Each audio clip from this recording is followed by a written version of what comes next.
Welcome back to Breakfast, 8:43, with Martin and Olivia filling in for Anne Diamond. Now, we've been speaking all morning about the issue of potholes, and many of you have been sending pictures of potholes near you. Well, Jill says the roads of Cheshire West and Chester Council Road are full of potholes. So much so, we have set up a Facebook group to support members who are having to claim for damage after hitting one of hundreds of potholes in the area. And there it is. You can see that pothole there. That is substantial. I'll call that a trench. That's not a pothole. If you went through that, you'd be in a big pickle. Steve says this: here are our potholes that we've been trying to get rid of them, we get repaired, for 4 years, and there's more. Must be so frustrating and dangerous as well. Well, Glenn says, thought you'd like to see the pictures that I have taken. Oh, my God. Wow, that looks like a black hole to the centre of the earth. That's that sort of pothole that Dawn French went through. Do you remember? And she sort of went through it and disappeared into it. That's not a pothole, that's a pond. That's terrifying. Imagine seeing that coming in your car. I know. OK, welcome back. And joining us now to go through some of the day's headlines is our lefty on the left, and that's GB News senior political commentator Nigel Nelson, and the righty on the right, former Conservative advisor Claire Purcell.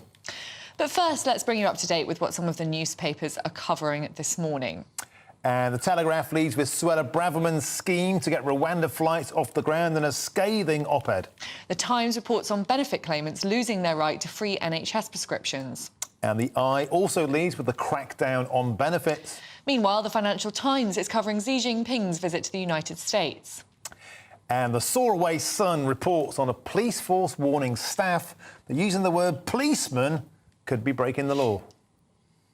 Let me guess, because it's sexist. You need to use gender-neutral pronouns. Anyway, let's have another look at GBNEWS presenter Patrick Christie's at a pro-Palestinian march last night, where it's safe to say it all kicked off. I just asked why you're here. No, don't talk to journalists. Why shouldn't people talk? Why are you here? Shame on you! Shame on you! Shame on you! Hello. Shame on you! Shame on you! Shame on you! Shame on you! Shame on you! A minute! We have to explain to them why we are here in a civilised manner. Roshanara Ali, everyone else in the establishment is condoning the genocidal murder of Palestinians. Well, you've got to say, good on Patrick for going down there and doing that. I'm pretty scared when I get wrapped up in one of those protests. Oh, I quite like it. I quite like it when it gets tasty like that. But anyway, well done, Pat. Of course, Nigel and Claire are still here. Claire, why don't we cut to you first on this one? On a serious side, these protests now have been rattling on for weeks and weeks and weeks. We've had loads of comments from GB News viewers this morning saying, come on, enough is enough, you're making your point. But there's no sign of them taking their foot off the gas. They seem angrier than ever. And you kind of wonder what they're hoping to achieve. And I think that everybody has sympathy with the situation in Gaza and Israel. They don't have sympathy for the terrorist group of Hamas, but the innocent people caught up in it. But neither side, neither Israel nor Gaza, Palestine and Hamas are going to listen to people in the United Kingdom. So, on the one hand, I understand people's concern. I think some people are now using this as a soapbox, perhaps when they have no real reason to be out there protesting, and it isn't going to make that difference. How about they start contributing to humanitarian aid? That would make a far, far greater difference to those people out there. I was watching that Labour vote in the Commons on whether or not they wanted a ceasefire, and it did all seem a little bit self-indulgent. Yeah. I mean, Labour MPs can vote for a ceasefire all they like, but it's not going to make any difference. And this is it. It's not going to be listened to by the people that can actually make a difference out there in Israel and in Gaza. They're not going to stop. They have their own war record. It's a fair point, don't you think, Nigel? This performative outrage in Westminster or on the streets of London won't make a blind piece of difference to Hamas. And by the way, why aren't they calling out Hamas? Well, I mean, I think they should be. And certainly, the important thing is that there may be a way forward if Hamas release the hostages, and that would make the international pressure for a ceasefire almost impossible for Israel to resist. So that's a way forward. When it comes to the protests, people have a right to protest. This is a highly emotional issue globally. I mean, I can't think of one that actually gets people raged up quite so much. So I also think that if you start thinking about banning it, there are extra dangers there which the police have already recognised. It's one way of letting people let off steam. And if you try and make it go underground, we could actually be facing something much more difficult. So, A, it's the right to protest, B, it acts like a pressure cooker. And I think that if people want to carry on doing it, they should be allowed to do so. I do see the argument there that it's a sort of safe way, if you like, for people to let off steam. I think from having been at these protests week after week, I've been reporting on them, and what's really struck me is just the number of police officers it takes to control a march like this. You know, rings of steel around the centre, rings of steel around Winston Churchill's statue. That's policemen all back-to-back standing in a row. I mean, there are so many of them. It is a huge, huge cost to the taxpayer.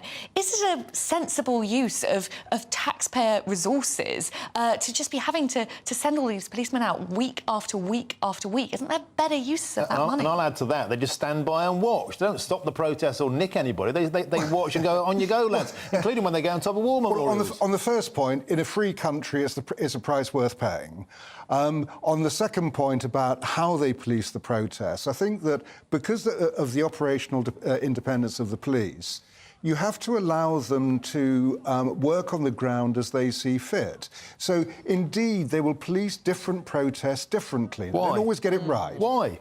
Well, because it depends on the protest. So, for instance, a lot of criticism for the police taking the knee at a Black Lives Matter. Yeah, why do they do that? Yeah. Because it may well diffuse some of the tensions that are going on there. You I don't think it's done anything police of the sort. dancing at the Notting Hill Carnival. Claire. That may indeed stop violence happening.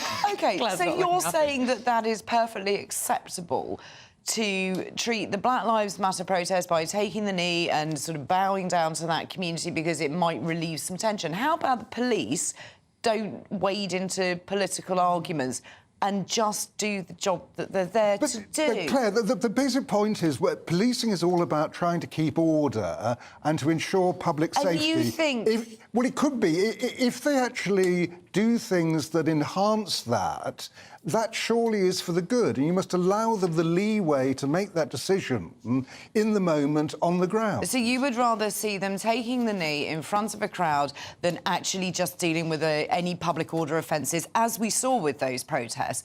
And you're quite happy in the reverse situation for women at a vigil for Sarah Everard, murdered by a serving police officer, you to know be very well I'm dragged not away. happy with that one. Right, but that seems to be what you're saying. You're quite happy for the police in one instance. You don't mind two-tier policing, and I think that is absolutely the Sarah Everard policing was a huge mistake. I mean, that was an error of judgment. So not always will the police get the judgment right. I'm just simply arguing, let's allow them to be flexible and make those judgments with what they're facing. But the flexibility is what they have abused. The flexibility led to the situation of women being arrested for attending a vigil and people on a Black Lives Matter march being knelt with and, you know, rainbow cars going around the city. So that's what it's leading to, that two-tier policing, and it's no wonder that people in this country don't feel particularly safe when they believe that the police are going to take a side in a protest march such as we've seen. It's not two-tier, it's flexible policing. It means that not every demonstration will be policed exactly the same as another one. So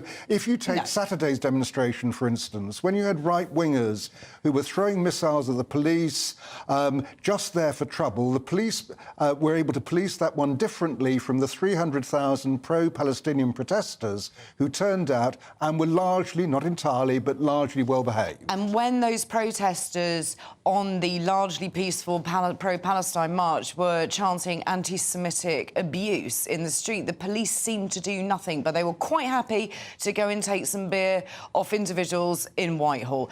This two-tier system, you call it flexibility, it is two-tier, it is unfair, and it is not what the police are there to do. Well, I mean, when it came down to any anti-Semitism there, yes, people should have been arrested for that. If they dressed up in Hamas uniforms, yes, they should be arrested. Those are breaches of the law. Equally, if those arrests would have caused a riot, the police must then gauge whether that could make the situation more serious and more volatile.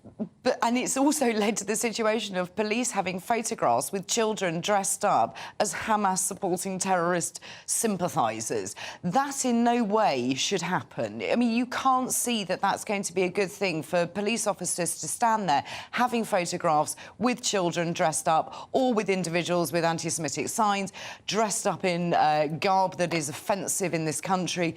Why should that be allowed to happen?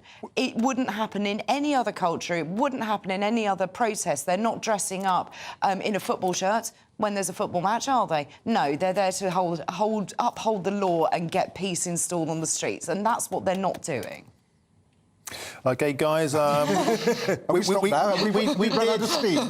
we did have a whole load of stories today. What's the point? Why get in the way of a good argument? That's magnificent. Super stuff. Thank you, Claire. Thank you, Nigel. Look, that was great. But before we carry on the show, here is your weather forecast. Great stuff.